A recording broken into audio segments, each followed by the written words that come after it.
So, I don't know is probably one of the first few phrases that you learn when you first start learning English. So in this video, I want to give you a couple of alternatives, well, more than a couple of alternatives that you can say instead of just saying the simple I don't know. Let's get into it. Hey guys, before we return to the video, I just want to tell you that ESA is now open for application. So if you are a professional or an expat who need to urgently speak English in your life, make sure that you check this out because it's going to be super interesting. So go on the website, click apply now, and we will get in touch with you if you guys are a fit into this program. So back to the video and enjoy. Number 1, I have no idea. So this is a casual and a very direct way what you want to say that you have zero clue about the answer to a question. So depending on the tone of voice, this could actually sound a little bit humorous, but all in all, it just sounds very blunt, you know. So for instance, so what time is the event tonight? I have no idea. Actually, I have no idea what this little icon is. Is that a sun? So when they get to ask me a question, it's like I'm coming back to life and I have no idea what they're talking about. So number 2, I'm not sure.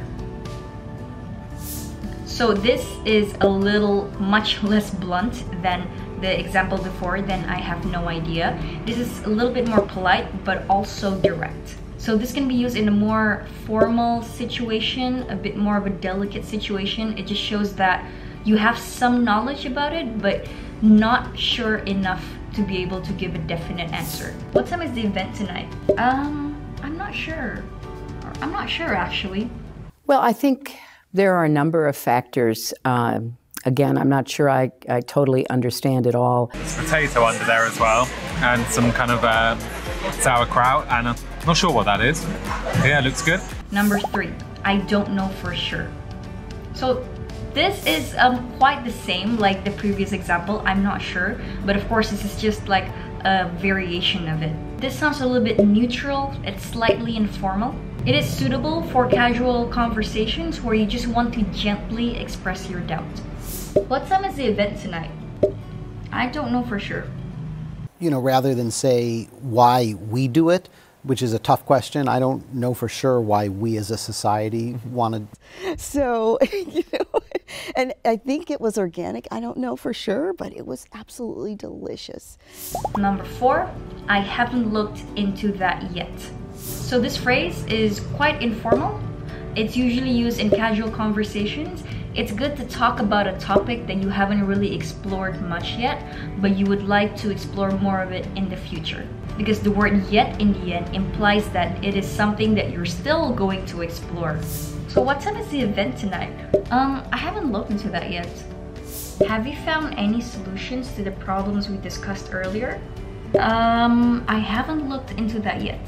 So are you aware of anything even remotely similar to this in the latex environment? Ooh, I haven't looked into that yet. Yeah, latex is like an alternative. Number 5, I'll have to look that up. So this phrase shows that you do not have the answer immediately, but you are willing to find out. Yeah, it means that you're willing to do research or double check or look at a reference or something. So quite similar to the example before. And usually this phrase comes after an I don't know. So for example, so what time is the event tonight? I'm not sure actually. I'll have to look that up. Do you know what time the restaurant is open? I don't know. I'll look that up, or I'll have to look that up. So what movies are playing at the cinema today? I'm not sure. I'll have to look that up, or you can look it up. Number 6. Did he ever wear the costume at the end? The last episode? Okay, I'll have to look that up. But really... That's a good question. To be honest, I'm not actually sure myself. So right now we are entering slightly formal territory. So this is a very polite and honest way to say that you just don't know the answer. It shows respect by saying that's a good question. So you kind of like recognize the importance of that question that is being asked. That's a good question. And the phrase "to be honest" is nice because it gives a bit more of a personal touch, you know. To be honest, I don't really know. Of course, you can make it sound a bit more formal by changing honestly to frankly, I don't know. Or to be frank, I don't really know. Do you know what time the event starts tonight? That's a good question. To be honest, I'm not really sure myself. Do you know when the new project guidelines will be released? Oh, that's a good question. To be honest, I'm not really sure myself. That's a good question, and I'm not sure. I'm still doing more research into... Number 7. I don't have the answer off the top of my head.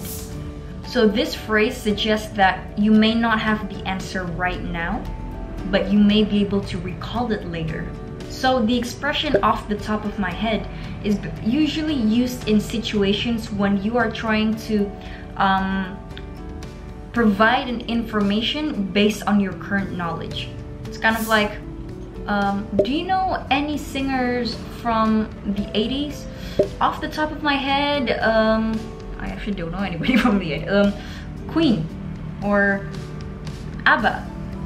So those two musical groups are just the two music groups that are off the top of my head that I can recall at this moment, that I can access in my brain. So that's what it means when something is off the top of your head. So it's about spontaneously recalling a piece of information without having to do research. Anyway, back to the phrase. I'm gonna give you an example. So can you recall the exact sales number from last quarter? I don't have the answer off the top of my head. I'll have to open up my files. Yeah, this is a nicer way to say that you don't know, because it kind of implies that you know it, you kind of know it, but you just can't provide that information at this moment, but you know it. What is the average time that an undocumented worker needs for his or her documents? I'm afraid I don't have the answer to that off the top of my head, and I think it varies a lot. Number 8, that's not something I'm currently informed about. This is quite a formal way to say it. It's basically saying that, yeah, you're just unable to provide that information right now. So you want to use this in a more professional, more formal settings, maybe in meetings, maybe in networking events, you know. Back to the example. So do you know the details of the company's health insurance policy? Unfortunately, no, that's not something I'm currently informed about. The last one, number 9, is that's beyond the scope of my expertise. This phrase is very, very, very formal, and I do not recommend using this phrase in like casual settings, because when I say it's formal, it's like academic formal. Like, there are even native speakers who probably would never use this phrase even, you know. So I've heard this phrase being used in like public speaking events, or a presentation, maybe like a dissertation defense, like a thesis defense. So it's a lot more appropriate in a more academic and formal setting, where you just want to show that the question that is being asked to you is just outside your subject area, outside your area of expertise. So can you explain how the new software coding framework works? Unfortunately, I can't. That is beyond the scope of my expertise. Or maybe, I think this is based on true story, someone would say, can you please give me some tips on how you can excel on IELTS or TOEFL? People assume that I know how to excel on these tests, but I would say I'm not the best person to ask to answer this question, because I haven't really done any of these tests formally.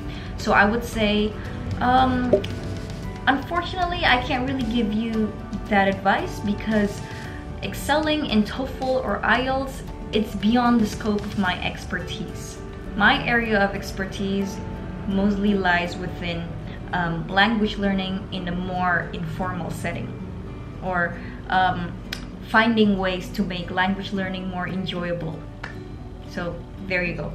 Now, it's probably beyond the scope of this video for me to teach you how to write a good essay, and probably also beyond the scope of my own expertise, but... There you go, guys. Those are the 9 alternatives of I don't know that you can use in various settings. So I hope that you like this video. If you do, give it a thumbs up and don't forget to subscribe. Until then, I hate motorbikes. Until then, take care and I'll see you next time. Bye.